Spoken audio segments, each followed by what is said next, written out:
Good morning, everyone. It's 3:46 in the morning on June 13th, 2011, and my name is Shell, also known as the Purple Gimp, and this is day one of my video diary. Yay! For those of you that don't know me personally, I have lupus, Sjogren's disease, and a particularly nasty flavor of rheumatoid arthritis. Oh my. In a nutshell, all of those diseases cause my body basically to turn against itself and target healthy tissue as it would a virus or a cancer or something that it thinks it needs to attack and get rid of, except for it's the healthy tissue that gets attacked instead. So I have extreme fatigue. I run fevers all the time. I have memory problems. I have swollen joints that swell out of place all over my body. I have large nodules or knots all over many of the joints of my body, and they're all very painful, and life is a challenge these days. My family took me to the Rose Festival here in Portland, Oregon today. It's the first time that I've been out of the house in quite a long time, and needless to say, I didn't do very well.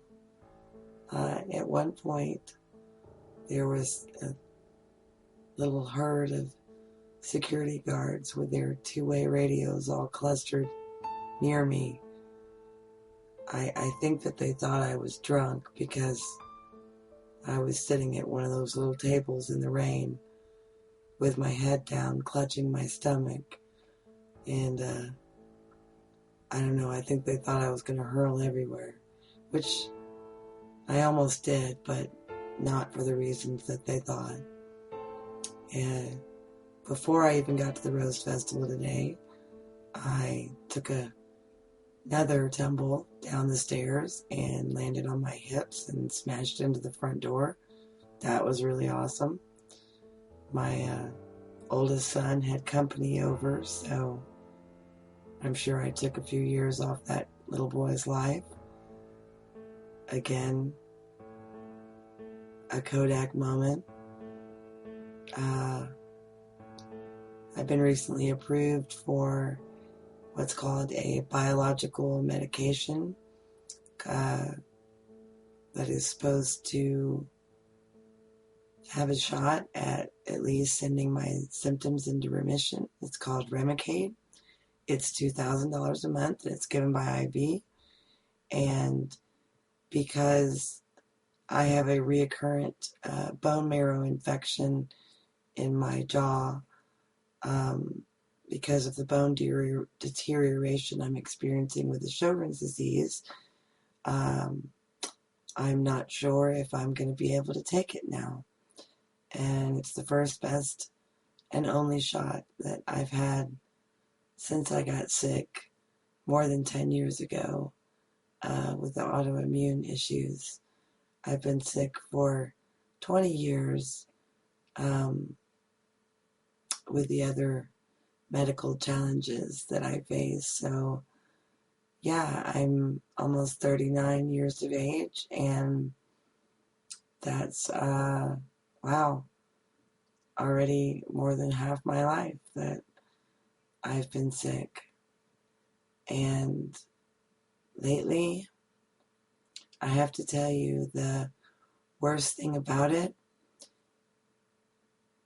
isn't the pain, which is saying a whole hell of a lot because I'm on major pain medication, and even with the amount of pain management regimen that they have me following, I still have days where just the breeze across my skin feels like somebody's scraping it with broken glass, and all I can do is chew a hole in my lip and try not to scream and scare my kids because the pain is so severe.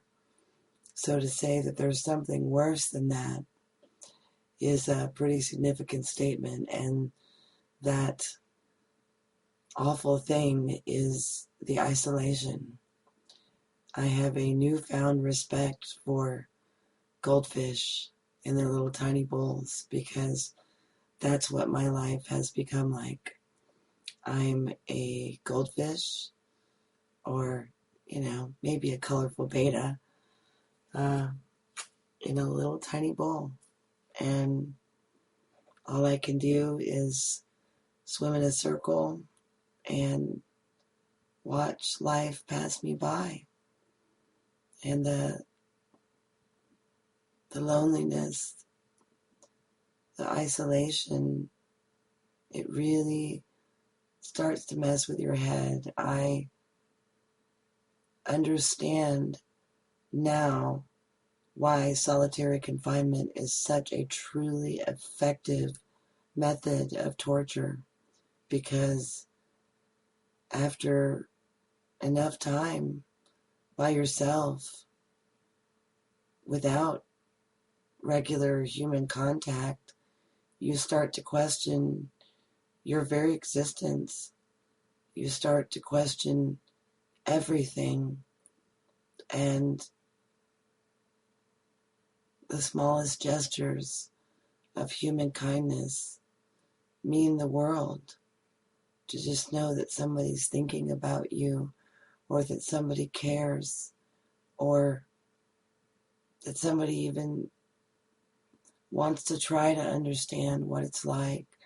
All of those things can be a lifeline in the dark for somebody that's homebound or bedbound like I am, and like so many people are. If you have a friend or a family member who's sick, just take a few minutes and pick up the phone and tell them you love them.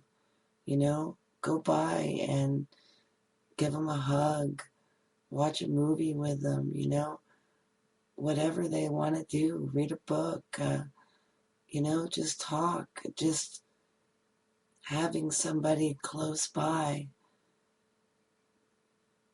is enough to make you feel like you aren't completely alone at the bottom of some sinking ship, because that's what it feels like, like you're the last person on the Titanic,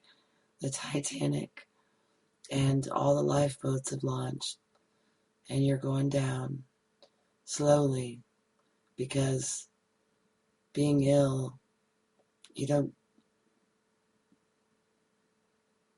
get, the full Monty all at once. It's one tiny slice of hell at a time. And it takes everything I have on a daily basis, and sometimes on an hourly basis, just to find a reason to keep fighting, to keep going. And that reason is different all the time.